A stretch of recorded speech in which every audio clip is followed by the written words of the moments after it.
two of baseball's most notable and impressive streaks belong to Joe DiMaggio and Ted Williams. Both in the same decade, Joe DiMaggio recording a hit in 56 straight games, while Ted Williams reached base in 84 consecutive games. Both very impressive in their own right, but how do they compare, and what's more impressive?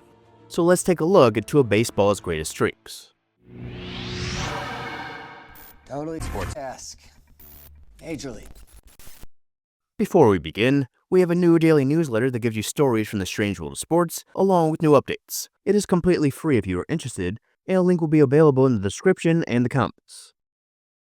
I discussed this in a previous video, but Ted Williams and Joe DiMaggio have a connection within that 56-game hit streak. The two both made history in 1941, obviously DiMaggio's streak, and Ted Williams had the most recent 400 season. And though overall Williams had the better season, DiMaggio ended up winning MVP. A part of that has to do with the team's success, as the Yankees ended up winning the pennant again with ease, then again winning the World Series. And there's also the fact that Williams didn't have a great relationship with the media, while DiMaggio was beloved by both the media and the fans. And there's the people who point at the New York bias, pretty much a representation of the Yankees-Red Sox rivalry past the Babe Ruth trade in the 20th century. But either way, DiMaggio's hit streak captivated the nation in a way no other streak in baseball has. And it all started on May 15, 1941. DiMaggio's early games in the streak were noted by some late inning calls, such as recording his first hits in the 7th and the 8th in back-to-back games. But no one could have imagined what this was leading to, as his teammate Bill Dickey had the longest hit streak in the time at 21. And it wasn't until he got to 13 games that people started to take notice, as it would be mentioned in the New York press. A close call coming in the next game against the Washington Senators, when he would hit the ball off home plate, and he barely beat the throw to first. Though he later got another hit in the 6th inning, the game however was not finished because of rain, and only the first 5 innings would be counted in the record books, meaning without the 4th inning hit, the streak would have ended there. But it didn't, and the next close call came on May 30th against Ted Williams and the Red Sox. Walking twice and recording an out to start, with one at-bat left in the 9th, he would single, which went a long way in helping the Yankees come back from a 3-1 deficit to win the game. Kind of a matter when his hits came, as games 8 through 18 of the streak would see him record just one hit and all but one. But according to research, 1 is greater than 0, and that's enough to keep the streak alive. He passed his previous best streak of 23 games in 1940 by hitting 3 home runs over the course of a doubleheader against the St. Louis Browns to extend the streak to 24. At that point, the streak became something people checked in with every day, checking the papers while they drank coffee and smoked a cigarette in front of their child. And one of the more controversial moments of the streak came on June 17th against the White Sox. He came up in the 7th without a hit, and he would hit a ground ball to Luke Appling at short, and that ball took a bad bounce off the grass and would hit off Appling as DiMaggio would reach first, and scorer Dan Daniel would rule that a hit, that being his only hit of the game, as he would reach 30, which gave him the longest hitting streak in Yankees history. And after a 4-hit game against the Tigers on June 20th to put him at 33, he really began to believe he could pass the modern record of 41 games set by George Sisler in 1922. But that was in real danger in Game 36, when he did not record a hit in his first 3 at-bats against Bob Moncrief. And with the Yankees up 6-0, and Lefty Gomez rolling, it looked like his 8th inning at-bat was his last chance. And as the Yankee crowd would chant, "We want a hit," he would do exactly that, and he would come around to score the 7th run. And interestingly, Browns manager Luke Sewell wanted Moncrief to walk him, but Moncrief ignored him, something that could have changed baseball history. But thankfully, Moncrief wanted to battle. Still, pitchers wanted to end the streak, such as Johnny Babbage, who was facing DiMaggio the day he was hoping to reach 40. And he said he would get DiMaggio out in the first at-bat, then give him nothing to hit for the rest of the game. He did get him out in the first at-bat, then he threw him 3 straight unhittable pitches in the next at-bat. So then in a 3-0 count, DiMaggio would reach out and hit the ball between his legs, which would end with a double, DiMaggio describing it as the most satisfying hit of the streak. But the more important one came next in Washington, with 30,000 more fans coming out to Griffith Stadium than the previous game played there. In the doubleheader, he tied the record in Game 1, then he ran into a problem in Game 2, as he actually lost his favorite bat as it was stolen, and he did not record a hit in his first 3 at-bats. And for his 4th at-bat, he followed Tommy Henrich's advice by using his bat, which DiMaggio gave him. And it paid off, as he would hit a single to break the modern record. And no matter the time, there's always someone there to point out the actual facts, as despite Sisler's 41-game streak, there was also Willie Keeler, who had a 44-game hit streak over 2 seasons from 1896 to 97. DiMaggio would then get a hit in the next game, setting up for the perfect opportunity to tie him in a doubleheader against the Boston Red Sox. In the first game, he would hit an infield single. Then in Game 2, he would quickly hit a first-inning single to tie Keeler. He then had a chance to pass him on July 2nd, and in the first, he would be denied when Stan Spence made a great leaping catch. But after a ground out in the 3rd, He came up in the 5th inning, and fittingly, he would hit a home run over the left field wall, and the left fielder who watched the ball go past him was none other than Ted Williams, setting once and for all that Joe DiMaggio was the hit streak king, and he figured, why not just go a little farther, as DiMaggio's last 11 games in the streak were his best, hitting .545 with 7 extra base hits and a 1.418 OPS. The Yankees also going 10-1 those games, as he brought the streak to 56, and that meant he was one game away from his goal the entire time, which was to get a sponsorship from Heinz 57. He was up against lefty Al Smith that day in Cleveland, and his first at-bat, he had a ball down the left field line that Ken Keltner would backhand, and he was able to throw out DiMaggio. He was walked in his second at-bat, and Cleveland fans started booing their own pitcher, with the whole nation wanting the streak to go on as long as possible.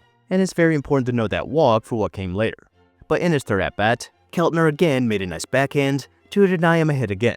And with the Yankees up 4-1 in the 8th, DiMaggio had one more chance. And this time he hit a grounder that Hall of Famer Lou Boudreau made a nice play on, and he would turn 2. And to the disappointment of Yankee fans, Johnny Murphy prevented the Indians from tying the game, and the streak ended there at 56. The streak lasting for 61 days noted that it was a nice summer break from news of the conflict overseas for Americans. And during this 56-game stretch, DiMaggio batted .408, hitting 15 home runs and 16 doubles, with a .717 slug and a 1.181 OPS, recording 91 hits in total, driving in 55, and scoring 56 runs over those 56 games. The Yankees also went 41-13 in the stretch, which included the no decision in that rainout, as they would pull away from the rest to win the pennant, a record that many deem unbreakable, especially in the modern day. And another crazy part of DiMaggio's streak is that after it ended, he went on another 16-game hit streak, meaning that he hit safely in 72 of 73 games. And going back to Ted Williams, in the same time frame, he would hit .412, 4 points higher than DiMaggio, and this actually caused his average to go down. DiMaggio still having real potential to pass Williams, but he would cool down at the end of August. However, Williams did not, as he would end up hitting .406, still the most recent .400 season. But the streak was really the reason DiMaggio took home MVP, along with the team's success, although Williams deserved it more. That streak went on to have a mythic tale to it, especially since no one has really come close since, with the closest coming from the hit king Pete Rose in 1978, who had recorded a hit in 44 straight games. And something not really noted is that DiMaggio set another record in this time.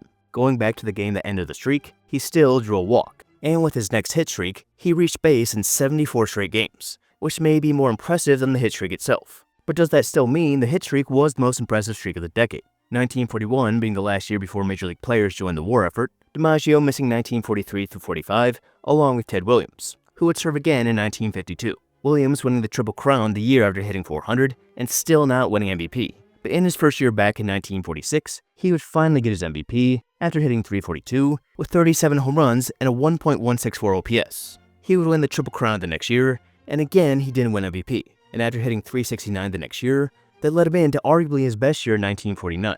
Through June, he was hitting .320 with 19 home runs and a 1.083 OPS. And conveniently, this is where the streak begins, as on June 30th, he went 0 for 5 and did not reach base once, as the Red Sox lost their third of 8 straight games. But it would be a while until he played a game where he didn't at least get to first base once.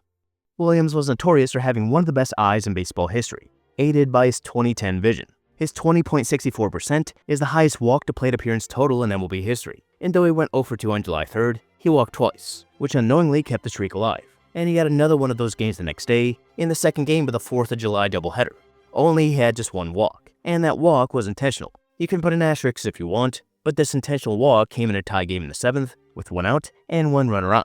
And throughout July, he would have 6 of those games where he did not get a hit, but he drew a walk. Actually 6 games in the whole month where he did not draw a walk, raising his average 20 points that month and his on-base percentage by 24 points. And in August, he would have 4 of those games. 3 of those games seeing him draw 3 walks, hitting .405 in the month with 10 home runs and a 1.305 OPS, hoping the Red Sox go 23-8 that month to put them right back in the race with the Yankees. And he had another of those no-hit games on September 2nd, but he would draw his walk, and he would proceed to go on a mini hit streak at 8 games, which put him at 72 straight games on base. In the second game of the doubleheader that day, his hitting streak would come to an end. But he did walk, which put him at 73, which tied him for second all time. And the man in second was himself, as in the year he hit .400 in 1941, he got on base in the last 68 games. Then he got on base in the first 5 games of the 1942 season, and now he was at that mark again. And with no one having a clue, on the 13th, he would record a single in his first at-bat to tie Joe DiMaggio's record. And the next day, just like DiMaggio did when he set the hit record, Williams hit a home run over the Green Monster off Hall of Famer Hal Newhouser. Actually the only run of the game, in a very important game, as the Red Sox were now in the pennant race. And the new record was far from a big deal. No papers mentioned that he broke the streak, or really even thought about it, just mentioning how big the home run was to keep the Red Sox right in the race. But unbeknownst to the country, Williams' streak kept going, and the Red Sox kept rolling. The day Williams tied the streak began an 11-game winning streak for the Red Sox, which included 3 wins over the Yankees, to put them in first place. And in all but 2 of those games, Williams got a hit. Actually, just 2 of those were multi-hit games, which caused his average to drop. But both of those hitless games saw him get on by a walk. And going into the second game of a doubleheader against the Washington Nationals, the team that would become the Minnesota Twins, his on-base streak was at 84. And that day, he would be facing Ray Scarborough, and he would toss a gem, giving up just 1 through 8. And notably, he struck out Williams twice and induced a fly ball. And things went to the top of the 9th, with the Red Sox leading 1-0.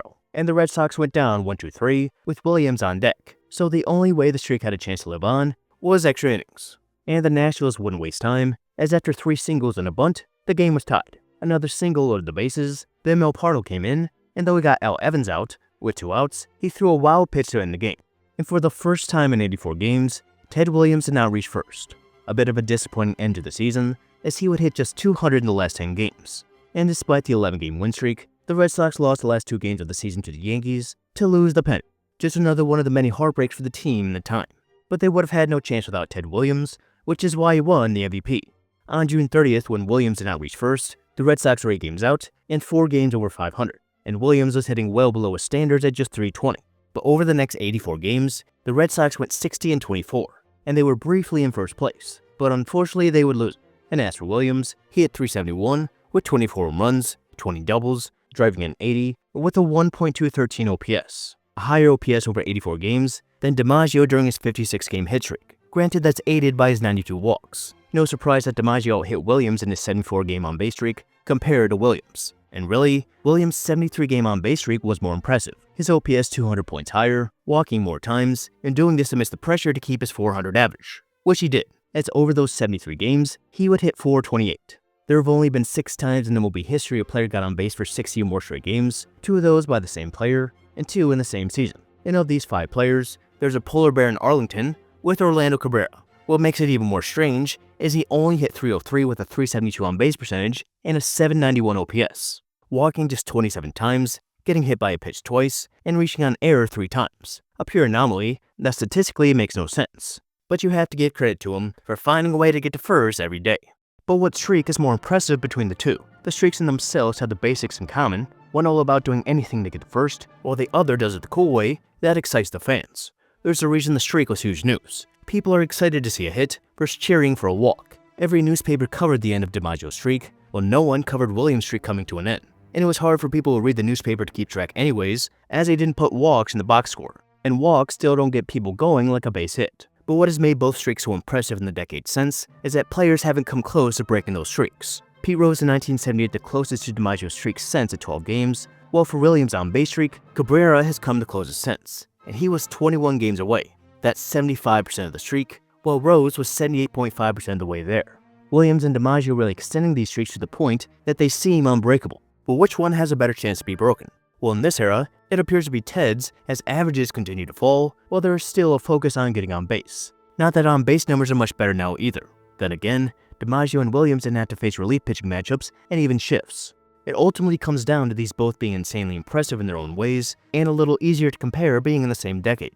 But what gives DiMaggio the slight edge in my opinion is just the mere fact that getting a hit is harder than simply getting on base. And I think the fact that there was so much media pressure on DiMaggio also helps his case. Going back to Johnny Babbage, he went into that game like every pitcher DiMaggio faced, wanting to put an end to that streak, and trying to do it like a jackass by pitching around him. But DiMaggio reached out, and he was able to poke one through. But if DiMaggio were to face a pitcher at any point who could not throw a strike, the 56-game hit streak could just be fan fiction. While Williams didn't really face pitchers who had the same mentality as Babbage because they probably had no idea about the streak. It's just to go with the fact that Williams was a feared hitter, and he knew the strike zone like few in MLB history have. And maybe Orlando Cabrera's 63-game on-base streak hurts Williams' case just a little. The 11 times a hitter had a 35-plus game hit streak, they all hit at least .395 except for 2. All around 150 points higher than the average throughout MLB history. While Cabrera's .372 on-base percentage is only about 50 points higher than what is typical league-wide, maybe just an indicator that a long on-base streak is more likely with a lower on-base percentage than a long hitting streak with a low average, given that there's more opportunity. But both set the bar so high that it's likely neither will be broken, no matter all those numbers. And there's no doubt you'll hear more about the hit streak being broken than the on-base streak, which still isn't really talked about. Either way, both go down as the great offensive streaks in baseball, and interestingly, Williams has another of the most impressive streaks in the modern era, as in 1957, he reached base in 16 straight plate appearances, the next closest being Frank Thomas in 1997, who got on base 15 straight times. All just little things to show how incredible Williams was, and you can add that he served in the war twice during his career. DiMaggio's streak has a slight edge in my opinion, because of all the outside factors that came from the attention. Williams also agreed, later saying, "I believe there isn't a record in the books that will be tougher to break than Joe's 56-game hitting streak. It may be the greatest batting achievement of all." It also kind of shows how we value a streak versus span, as again, Williams was better than DiMaggio during his streak, and he still should have won MVP. But both have their place in the history of great streaks in sports that will probably never be broken, until the day a batter is just willing to stand in front of the plate and constantly get hit by pitches. Oh, yeah, bring that shit on, man. Oh, God, I love it. Awesome. And you can watch my video about the 1941 season, where history was made in both ways between these two.